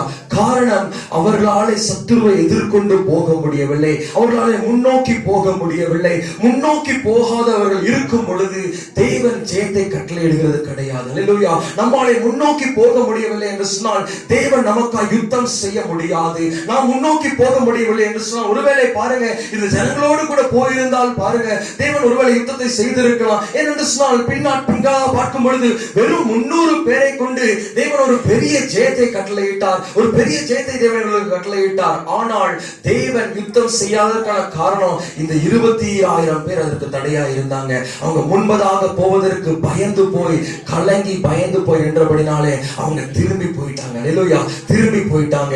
தேவன் ஒரு மனுஷனுடைய வாழ்க்கையிலே யுத்தம் செய்ய வேண்டும் என்று சொன்னால், நம்முடைய காரியங்களை யுத்தம் செய்ய வேண்டும் என்று சொன்னால், இவர்களை போல பயந்து திரும்பி நாம் ஓடுகிறவர்களாய் காணப்படுவோம் என்று சொன்னால் தேவன் நமக்கு யுத்தம் செய்ய முடியாது. பிரச்சனைகள் வரும், போராட்டங்கள் வரும், நம்முடைய கைகள் செயலற்று போகும்படியாய் பிசாசு எல்லா தடைகளை கொண்டு வருவான். வியாதியா இருக்கலாம், பலவீனமா இருக்கலாம், வறுமையா இருக்கலாம், எந்த காரியமா இருக்கலாம், பிசாசு நம்மை நெருக்கி கொண்டிருக்கலாம். ஆனால் அதற்கு எதிராக நாம் போகும் பொழுது, பயப்படாமல் இந்த யோனத்தானை போல முன்னோக்கி போகும் பொழுது, தேவன் நமக்கா யுத்தம் செய்கிறதான தேவனாய் இருக்கிறார். அல்லேலூயா, தேவன் நமக்கா யுத்தம் செய்கிறதான தேவனாய் இருக்கிறார். இப்படிதான் பாருங்க, இந்த பெலிஸ்தர் இந்த கோலியாத்தர்களுக்கு எதிராக எதிர்கின்ற பொழுது பாருங்க, இவர்களுக்கு எல்லாம் என்ன இருந்துச்சுன்னா பயம் இருந்துச்சு. அவங்க பேசும் பொழுது இவரெல்லாம் கலங்கி போய் ஓடி போனார்கள் என்று சொல்லி எழுதப்பட்டிருக்கிறது. அல்லேலூயா, கோலியாத் வந்து பேசும் பொழுதே பாருங்க, அவனுக்கு பயந்து எல்லாரும் ஓடி போனாங்க. தேவன் அதுவரைக்கும் யுத்தம் செய்யவே கிடையாது. அல்லேலூயா, தேவன் அதுவரைக்கும் யுத்தம் செய்யவே இல்லை. பிரச்சனைகள் மாறவில்லை. 40 நாள் தொடர்ந்து டெய்லி வந்துகிட்டு இருக்கான், டெய்லி வரான், டெய்லியும் நிந்திக்கிறான், டெய்லி அவமானங்களை சந்திக்கிறாங்க, டெய்லி நிந்தைகளை சந்திக்கிறாங்க. பிசாசு டெய்லி வந்துகிட்டே இருக்கிறான், சத்துரு டெய்லி பிரச்சனைகளை கொண்டு வருகிறான். கர்த்தர் யுத்தம் செய்யவே இல்லை. காரணம், முன்பதாக போகிறதான அனுபவம் கிடையாது. ஆனால் தாவீது வந்த பொழுதோ பாருங்க, ஜீவனுள்ள தேவனை நிந்திப்பதற்கு இவன் யார்? அல்லேலூயா, ஜீவனுள்ள தேவனை நிந்திப்பதற்கு இவன் யார்? விருத்த சேதனம் இல்லாதவன் ஜீவனுள்ள தேவனை நிந்திப்பதற்கு இவன் யார் என்று சொல்லி பாருங்க, அவனுக்கு எதிர்கொண்டு போனான். அல்லேலூயா, அவனுக்கு எதிர்கொண்டு போனான். பிசாசு ஒருவேளை பார்த்தான், இவனை பார்க்கும் பொழுது எதிர்கொண்டு வரும் பொழுது இவன் ரொம்ப சௌந்தரியமானா இருக்கிறான், வாலிபனா இருக்கிறான் சொல்லி அலட்சியம் பண்ணினான். அல்லேலூயா, ஒரே கல்லில் தேவன் ஜெயத்தை கட்டளையிட்டார். அல்லேலூயா, தேவன் அவனுக்கு யுத்தம் செய்தார். கர்த்தர் யுத்தம் செய்தார். கர்த்தர் ஜெயத்தை கட்டளையிட்டார். அல்லேலூயா, காரணம் தாவீது முன்னோக்கி போகிறதான அனுபவம். பிரச்சனை பாட்டு பின்பதாக போகல, பிரச்சனை பாட்டு தயங்கி நிற்கல, பிரச்சனை பாட்டு பின்னோக்கி ஓடல. கர்த்தர் அவனோடு கூட இருக்கிறார். யுத்தம் கர்த்தருடைய என்று சொல்கிறார். விசுவாசத்தோடு கூட எதிர்த்து போனபடினாலே கர்த்தர் அவனுக்கு யுத்தம் செய்தார். அல்லேலூயா, கர்த்தர் அவனுக்கு யுத்தம் செய்தார். ஜெயத்தை பெற்றுக் கொண்டார். அல்லேலூயா, ஆகினாலே தாவீது ஜெயம் பெற்றுக் கொண்டதற்கான முதலாவது காரியம், அவன் எதிர்கொண்டு போனான். அல்லேலூயா, சத்துருவை எதிர்கொண்டு போனான், பயந்து ஓடல். நம்முடைய வாழ்க்கையிலே கர்த்தர் நமக்கா யுத்தம் செய்ய வேண்டும் என்று சொன்னால் பாருங்க, பிரச்சனையை பார்த்து எனக்கு இந்த பிரச்சனையே வேண்டாம், எனக்கு இந்த பிரச்சனையே தேவையில்லைன்னு சொல்லிட்டு பாருங்க, எலியாவை போல ஓடி போய் ஒளிந்து கொள்வதற்கு அல்ல, எதிர்கொண்டு போகும் பொழுது தேவன் பயங்கரமான காரியங்களை நம்மோடு கூட செய்கிறவராக இருக்கிறார். அல்லேலூயா, நான் உன்னோடு கூட இருந்து நான் செய்யும் காரியம் அது பயங்கரமா இருக்கும் என்று சொல்லி கர்த்தர் சொல்லுகிறார். அல்லேலூயா, கர்த்தர் யுத்தம் செய்ய வேண்டும் என்று சொன்னால் முன்னோக்கி போக வேண்டும். தடைகளை பிசாசு கொண்டு வருவான், சூழ்நிலைகளை கொண்டு வருவான், எல்லாவற்றையும் எடுத்து போடுவான். ஒன்றுமே இல்லாத நிலைமை தான். ஆனால் கிதியோன் ஏறி போனான், ஜெயத்தை பெற்றுக் கொண்டான். தாவீது முன்னோக்கி நடந்தான், ஆயுதங்களை நம்பவில்லை, இடத்துல இருக்கிறதான காரியங்களை நம்பவில்லை, எல்லாவற்றையும் உதறி தள்ளிவிட்டு கர்த்தருடைய நாமத்திலே அவன் ஜெயத்தை பெற்றுக் கொண்டான். அல்லேலூயா, முதலாவது அனுபவம் பாருங்க, முன்னோக்கி போகிறதான அனுபவம். நம்மோடு கூட இருக்கும் பொழுது தேவன் ஜெயத்தை கட்டளையிடுகிறதான தேவனாய் இருக்கிறான், யுத்தம் செய்கிறதான தேவனாய் இருக்கிறான். அநேக நேரங்கள் பயந்து போகிறபடினால் தான், கலைக்கு போதும் எனக்கு முடியாது முடியாது என்று சொல்லிக்கொண்டே இருக்கிறபடினால் தான் பாருங்க, கர்த்தர் இன்னும் நம்முடைய வாழ்க்கையில யுத்தத்தை செய்யவில்லை. அல்லேலூயா, அவங்க யுத்தம் செய்யும்படியா நாம் முன்னோக்கி போவோம், தேவன் நமக்கு ஜெயத்தை கட்டளையிடுவார். அல்லேலூயா, இரண்டாவதாக 2 நாளாகமத்தின் புஸ்தகம் 14ஆம் அதிகாரம், அதிலே 9ஆம் வசனத்தை வாசிக்கலாம். 2 நாளாகமம் 14ஆம் அதிகாரம் 9ஆம் வசனம். அவர்களுக்கு விரோதமாக எத்தியோப்பியனாகிய சேரா 10 லட்சம் பேர்கள் சேர்ந்த சேனையோடும் 300 ரதங்களோடும் புறப்பட்டு மரேசா மட்டும் வந்தான். அப்பொழுது ஆசா அவனுக்கு எதிராக புறப்பட்டான். மரேசாவுக்கு அடுத்த செப்பத்தா என்னும் பள்ளத்தாக்கில் யுத்தத்திற்கு அணிவகுத்து நின்றார்கள். இங்கே ஒரு யுத்தம் நடக்கிறது. அவர்களுக்கு விரோதமாக எத்தியோப்பியனாகிய 10 லட்சம் பேர் வந்தாங்க. அல்லேலூயா, ஜனங்களுக்கு விரோதமாக, ஆசாவுக்கு விரோதமாக 10 லட்சம் பேர் வந்தாங்க. முதலாவது தகுதி பாருங்க, ஆசா அவர்களுக்கு எதிராக புறப்பட்டான். அல்லேலூயா, முதலாவது காரியத்தை ஃபில் பண்ணிட்டான் பாருங்க. அவன் பயந்து ஓடவில்லை. 10 லட்சம் பேர் இருக்கிறாங்க, என்னோடு கூட இருக்கிறவங்க 3 லட்சம் பேர் இருக்கிறாங்க, 1,80,000 பேர் இருக்கிறாங்க, அவ்வளவுதான் இருக்கிறாங்க.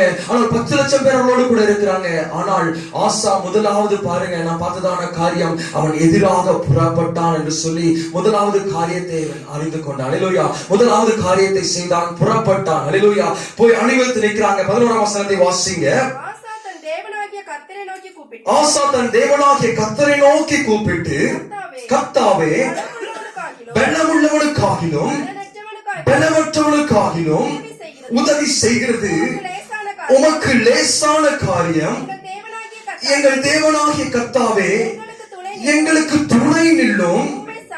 உம்மை சார்ந்து உம்முடைய நாமத்தில் ஏராளமான இந்த கூட்டத்திற்கு எதிராக வந்தோம். கர்த்தாவே, நீர் எங்கள் தேவன்,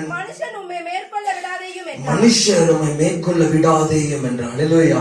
ஆசா பாருங்க, எதிர்கொண்டு வரான். அல்லேலூயா. எதிர்கொண்டு வருகிறான், எதிர்கொண்டு போகிறான். முதலாவது பார்த்தோம், பிரச்சனைகள் பிசாசு கொண்டு வருவான், எல்லாவற்றையும் தடைகளை கொண்டு வருவான். ஆனால் நாம் முன்னோக்கி செல்ல வேண்டும், எதிர்கொண்டு செல்ல வேண்டும். யோனத்தானை போல எதிர்கொண்டு போக வேண்டும், தாவீதை போல எதிர்கொண்டு போக வேண்டும்.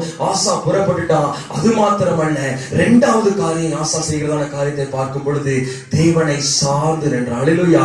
பலமுள்ளவனுக்காகிலும் பலவீனனுக்காகிலும் உதவி செய்ய உனக்கு லேசான காரியம். எங்களுக்கு துணை நில்லும். உம்மை சார்ந்து உம்முடைய உம்முடைய நாமத்தினாலே பாருங்க, ஏராளமான இந்த கூட்டத்திற்கு எதிராக வந்து நின்றார். அல்லேலூயா. அவரை சார்ந்து வருகிறதான அனுபவம் இரண்டாவது அனுபவம். அல்லேலூயா. தேவன் நமக்கு யுத்தம் செய்ய வேண்டும் என்று சொன்னால் முதலாவது புறப்பட வேண்டும், எதிர்கொண்டு போக வேண்டும். முதலாவது தயங்கி நிற்காம, பின்னிட்டு போகாம முன்னோக்கி எதிர்கொண்டு போக வேண்டும். ஆசாதை செய்தான். அது மாத்திரமல்ல, அவன் செய்கிறதான இரண்டாவது காரியம் என்னவென்று சொன்னால் பாருங்க, தேவனை சார்ந்து அவருடைய நாமத்தில் நிற்கிறதான காரியம். அல்லேலூயா. தேவன் ஒரு பெரிய ஜெயத்தை கட்டளையிட்டார். அந்த தேசத்துக்கு ஒரு பெரிய ஜெயத்தை கட்டளையிட்டார். அவர்கள் எல்லாம் முறிந்து ஓடினதை அங்க பின்பதாக நாம் வாசிக்க முடியும். அல்லேலூயா. ஜெயத்தை பெற்றுக் கொண்டாங்க. இதே காரியம் தான் தாவீதுடைய நாட்களில் நடந்தது. அல்லேலூயா. இதே காரியம் தான் கோலியாத்துக்கு எதிராக நடந்தது. 1 சாமுவேல் 17ஆம் அதிகாரம் அந்த 45ஆம் வசனத்தை வாசிக்கலாம். 1 சாமுவேல் 17ஆம் அதிகாரம் 45ஆம் வசனம். அதற்கு தாவீது பெலிஸ்தனை நோக்கி, நீ பட்டயத்தோடும் ஈட்டியோடும் கேடகத்தோடும் என்னிடத்தில் வருகிறாய். நானோ நீ நிந்தித்த இஸ்ரவேலுடைய ராணுவங்களின் தேவனாகிய சேனைகளின் கர்த்தரின் நாமத்திலே உன்னிடத்திலே வருகிறேன். அல்லேலூயா. தாவீது செய்தான இரண்டாவது காரியம் பாருங்க, சேனைகளின் கர்த்தராகிய நாமத்திலே நான் உன்னிடத்திலே வருகிறேன். நீ பட்டயத்தோடு வர, ஈட்டியோடு கூட வர, கவசத்தோடு கூட வர, நான் உன்னிடத்திலே வருகிறேன். எப்படி வருகிறேன் என்று சொன்னால் தேவனை சார்ந்து வருகிறேன். அல்லேலூயா. தேவன் நம்முடைய பிரச்சனைகளிலே நமக்கு ஜெயம் கொடுக்க வேண்டும் என்று சொன்னால் இரண்டாவது அனுபவம் பாருங்க. முதல்ல பாருங்க, நாம் எதிர்கொண்டு போக வேண்டும். இரண்டாவது தேவனை சார்ந்து வர வேண்டும். அல்லேலூயா. பெலிஸ்தர்கள் பட்டயத்தை சார்ந்திருந்தாங்க, அநேக காரியங்களை சார்ந்திருந்தாங்க. ஆனால் பட்டயத்தினால் அல்ல, ஈட்டினால் அல்ல, தேவனாலே ரட்சிப்பு உண்டாகும் என்று சொல்லி வசனம் சொல்லுகிறது. இவன் தேவனை சார்ந்திருந்தபடினாலே பாருங்க, அந்த பெலிஸ்தன் விழுந்தான். அல்லேலூயா.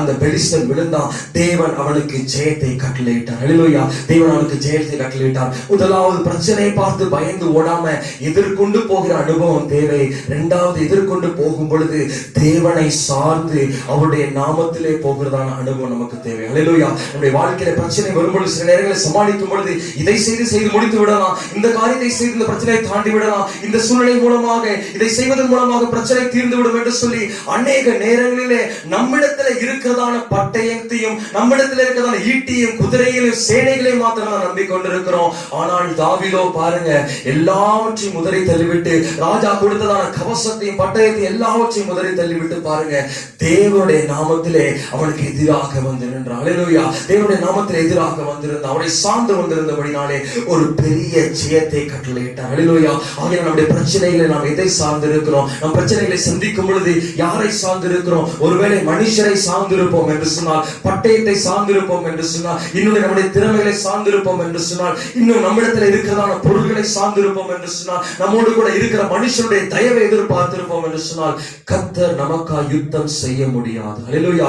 கர்த்தர் நமக்கு யுத்தம் செய்ய முடியாததுக்கான காரணம், இன்னும் கர்த்தர் இல்லைன்னா அநேக ஆல்டர்னேட் வச்சிருக்கிறோம். ஆண்டவர் இல்லைன்னா எனக்கு உதவி செய்வதற்கு இவர்கள் இருக்கிறார்கள், அவர்கள் இருக்கிறார்கள் சொல்லி வைத்திருக்கிறபடினாலே அந்த மனுஷர்கள் மூலமாக நாம் வைக்கப்பட்டு கொண்டிருக்கிறோம், தோல்வியை தழுவி கொண்டிருக்கிறோம். ஆனால் தாவீதோ பாருங்க, சவுலை பார்க்கல, அவனோடு கூட அந்த சேனையை பார்க்கல, அந்த சேனையில் இருந்ததான தன்னுடைய சகோதரர்கள் தன்னை காப்பாற்ற என்று பார்க்கல, கர்த்தருடைய நாமத்தினாலே அவர்களுக்கு எதிர்கொண்டு வந்த பொழுது பாருங்க, தேவன் ஜெயத்தை கட்டளையிட்டார். அல்லேலூயா. ஆகையினாலே நாம் யுத்தங்களை சந்திக்கும் சிந்திக்கும் பொழுது, போராட்டங்களை சிந்திக்கும் பொழுது முன்னோக்கி போவது மாத்திரமல்ல, தேவனை மாத்திர சார்ந்து கொண்டு தேவனுடைய நாமத்தினாலே கர்த்தர் எனக்கு ஜெயத்தை கட்டளையிடுவார், யுத்தம் கர்த்தருடையது என்கிற விசுவாசத்திலே நாம் எதிர்கொண்டு போவோம் என்று சொன்னால், தேவன் நமக்காக யுத்தம் செய்கிறதான தேவனாய் இருக்கிறார். நமக்காக யுத்தம் செய்து நமக்கு ஜெயத்தை கட்டளையிடுவார். ஆகிய சங்கீதக்காரன் சொல்லும்போது சங்கீதம் 20ஆம் அதிகாரம் 5ஆம் வசனத்திலிருந்து வாசிங்க. சங்கீதம் 20ஆம் அதிகாரம் 5ஆம் வசனம்.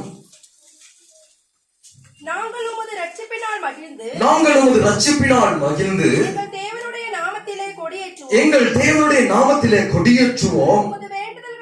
உமது வேண்டுதல்களை எல்லாம் கர்த்தர் நிறைவேற்றுவாராக. இதோ சங்கீதக்காரன் பாடும்பொழுது பாருங்க, நாங்கள் உமது ரட்சிப்பினாலே மகிழ்ந்து எங்கள் தேவனுடைய நாமத்தினாலே, நாங்கள் சார்ந்து வந்திருக்கிறதான எங்கள் தேவனுடைய நாமத்தினாலே கொடியேற்றுவோம் என்கிறதான விசுவாசம் தாவீதுக்குள்ளா இருந்தது. அல்லேலூயா.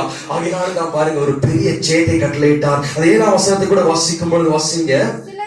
சிலர் ரதங்களை குறித்தும் சிலர் குதிரைகளை குறித்தும் மேன்மை பாராட்டுகிறார்கள், நாங்களோ எங்கள் தேவனாகிய கர்த்தருடைய நாமத்தை குறித்தே மேன்மை பாராட்டுவோம்.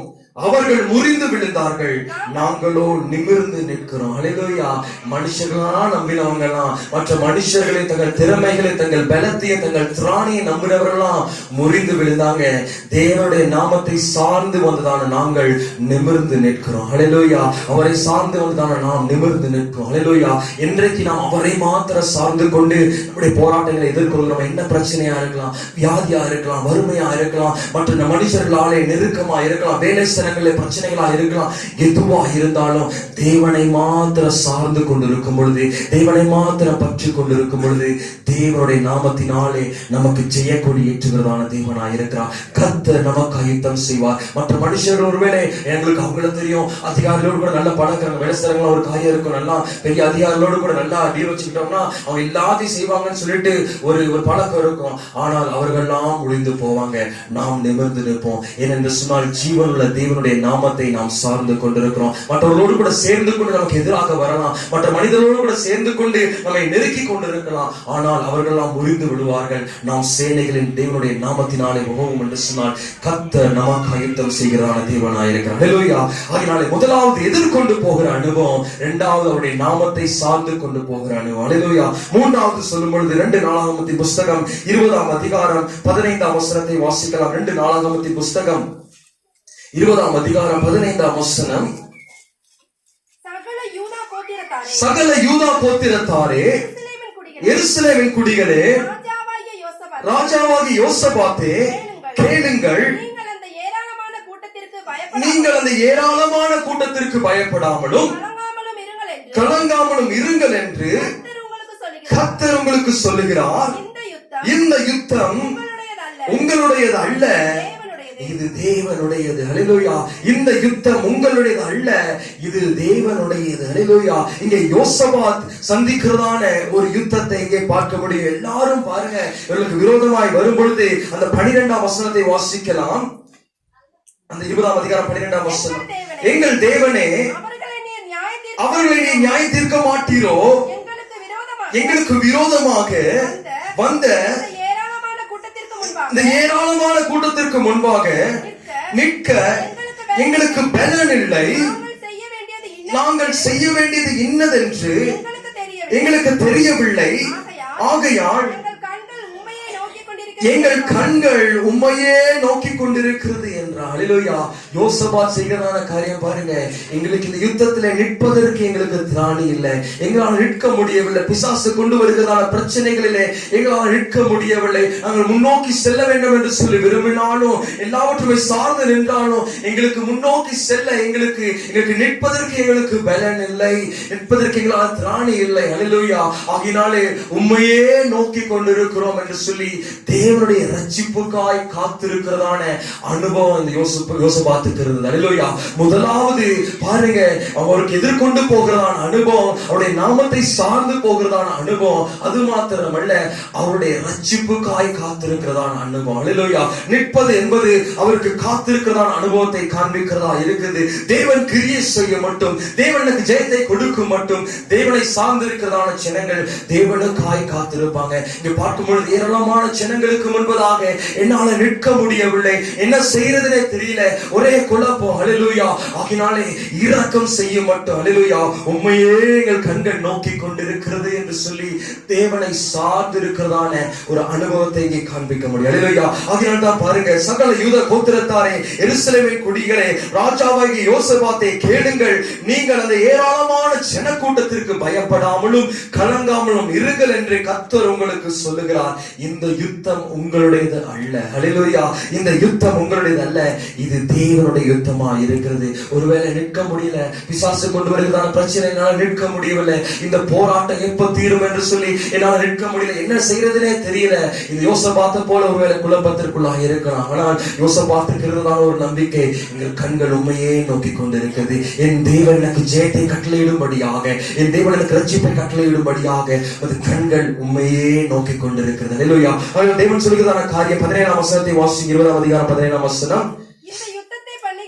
இந்த யுத்தத்தை பண்ணுகிறவர்கள் நீங்கள் அல்ல, யூதா மனுஷரே, எருசலேம் ஜனங்களே, நீங்கள் தரித்து நின்று கர்த்தர் உங்களுக்கு செய்யும் ரட்சிப்பை பாருங்கள், பயப்படாமலும் கலங்காமலும் இருங்கள்,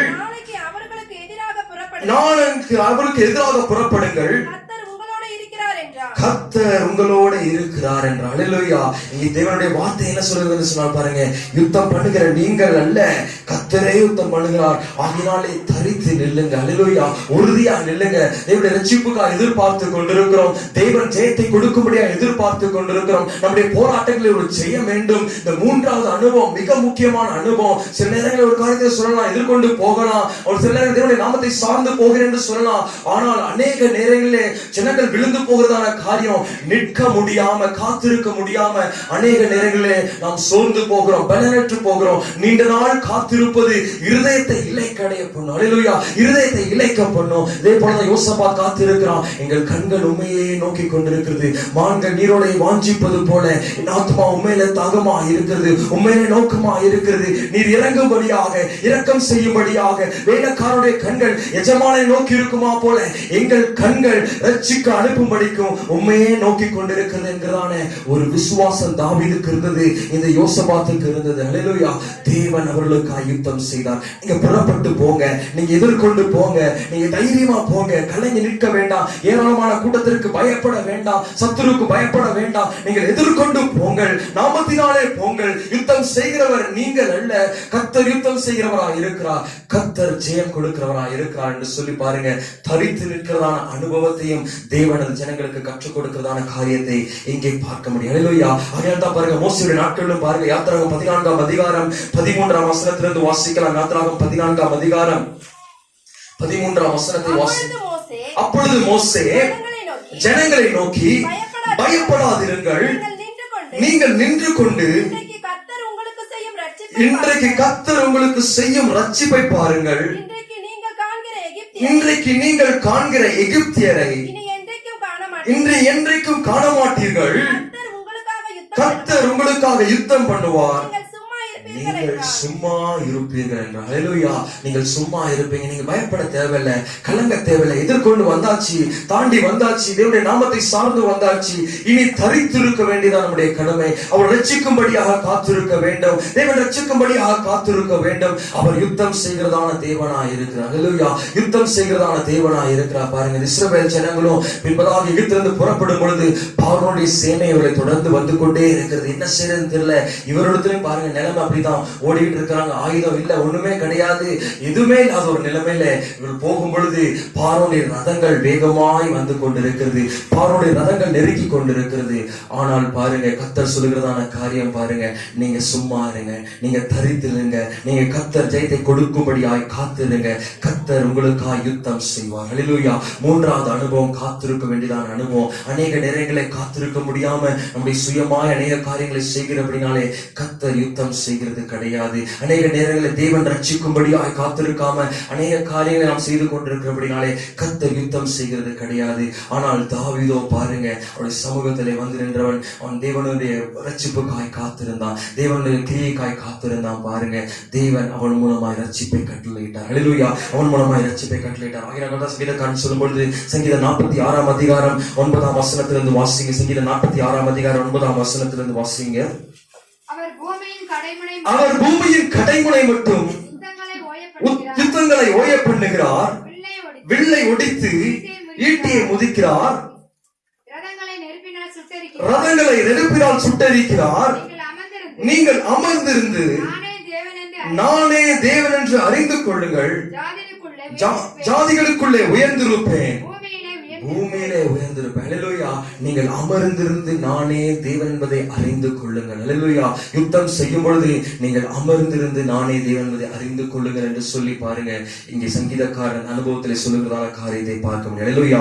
சேனைகளின் கர்த்தர் நம்மோடு இருக்கிறார், யாக்கோபின் தேவன் நமக்கு உயர்ந்த அடைக்கலம் என்று சொல்லி பாருங்க. சங்கீதக்காரன் இந்த சங்கீதத்தை முடிக்கிறதை வாசிக்க முடியும். ஹல்லேலூயா. இந்த 3 அனுபவங்கள் தாவீதுடைய வாழ்க்கையில இருந்தபடினால் தான் பாருங்க தாவீது ஜெயத்தை பெற்றுக்கொண்டான். ஆனால் இஸ்ரவேல் ஜனங்களோ அவங்க பயந்து போனாங்க, எதிர்கொள்ள முடியவில்லை, எதிர்த்து போக முடியவில்லை, அவர்கள் பின்னோக்கி ஓடி போனாங்க. காரணம் பாருங்க, அவர்களுக்குள்ளாக ஒரு கலக்கம் இருந்தது. அவர்கள் ரதங்களை பார்த்தாங்க, ஈட்டியை பார்த்தாங்க, பட்டயத்தை பார்த்தாங்க. ஆனால் தேவன் பட்டயத்தினாலும் ஈட்டினாலும் ரட்சிக்கிறவர் அல்ல. இன்னைக்கு அநேக நேரங்களுடைய பிரச்சனைகளை பார்க்கும் பொழுது இதை செய்தால் அப்படி சூழ்நிலை மாறும், இப்படி காரியங்களை செய்தால் சூழ்நிலைகள் மாறும், இந்த காரியங்களை செய்தால் சூழ்நிலைகள் மாறும் என்று சொல்லி அநேக நேரங்களிலே அநேக காரியங்களை நாம் தேவனுக்கு காண்பித்துக் கொண்டிருக்கிறோம். ஆண்டவரே, இப்படி என்னுடைய சூழ்நிலை மாற்றும், அப்படி என்னுடைய சூழ்நிலை மாற்றும், இதை கொண்டு செய்யும், இதை கொண்டு எனக்கு லட்சியம் அல்ல. தேவனுடைய யுத்தம் அப்படி அல்ல. அவர் பட்டயங்களினாலும் ஈட்டினால் யுத்தம் செய்கிறவர் அல்ல.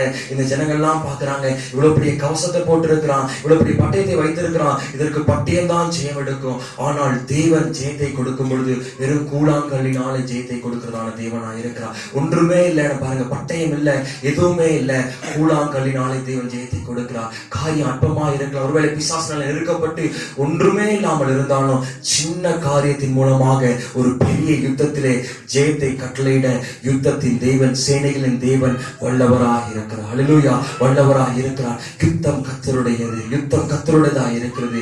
ஆகையினாலே பாருங்க, நமக்காய் தேவன் யுத்தம் செய்ய வேண்டும் என்று சொன்னால் தாவீதுக்கு இருந்ததான இந்த 3 அனுபவம் நமக்கு தேவை. தாவீதுக்கு இருந்ததான இந்த 3 காரியம் தேவை. ஆனால் இதெல்லாம் இல்லாதபடினால் தான் பாருங்க பிசாசு தொடர்ந்து வந்துட்டு இருக்கான். கோலியாத்து 40 நாள் வர்றான், காலையில வர்றான், மாலையில வர்றான், வந்து நிந்திச்சுக்கிட்டே இருக்கிறான். நிந்தனைகள், அவமானங்கள், பிரச்சனைகள், போராட்டங்கள். காரணம் பாருங்க, இந்த 3 காரியங்களும் இந்த இஸ்ரவேல் ஜனங்களிடத்துல இல்லை. ஹல்லேலூயா. மிக முக்கியமாக ஒரு காரியத்தை அறிந்து கொள்ளவில்லை, யுத்தம் கர்த்தருடையது என்பதை அவர் அறிந்து கொள்ளவில்லை. ஆனால் தாவீது போனா யுத்தம் கர்த்தருடையது என்று சொல்லி பெலிஸ்தர் மாத்திரமல்ல, இந்த ஜனங்களும் அறிந்து கொள்ளும்படியாக பாருங்க ஒரு ஜெயத்தை தாவீது பெற்றுக் கொடுத்தான். ஹல்லேலூயா.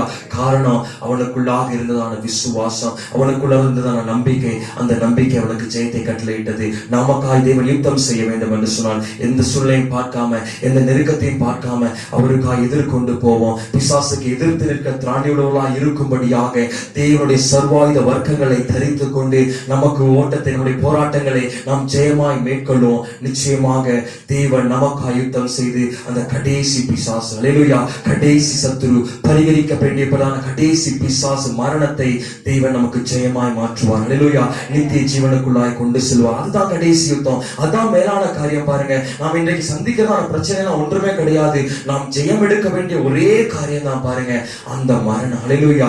அந்த நித்திய மரணம். ஒன்று அக்னியும் கந்தகம் நிறைந்ததான கடல், இன்னொன்று தேவனுடைய நித்திய ராஜ்யம். ஹல்லேலூயா. பிசாசு இன்றைக்கு யுத்தங்களை கொண்டு வருவதற்கான காரணம், அந்த யுத்தத்தில் நாம் முறிந்து ஓடும்படியாக, அந்த பிசாசு, அந்த கடைசி சத்துருவுக்கு நாம் தோற்கும்படியாக பிசாசு ஒவ்வொரு நாளும் போராட்டங்களை கொண்டு வருகிறார்.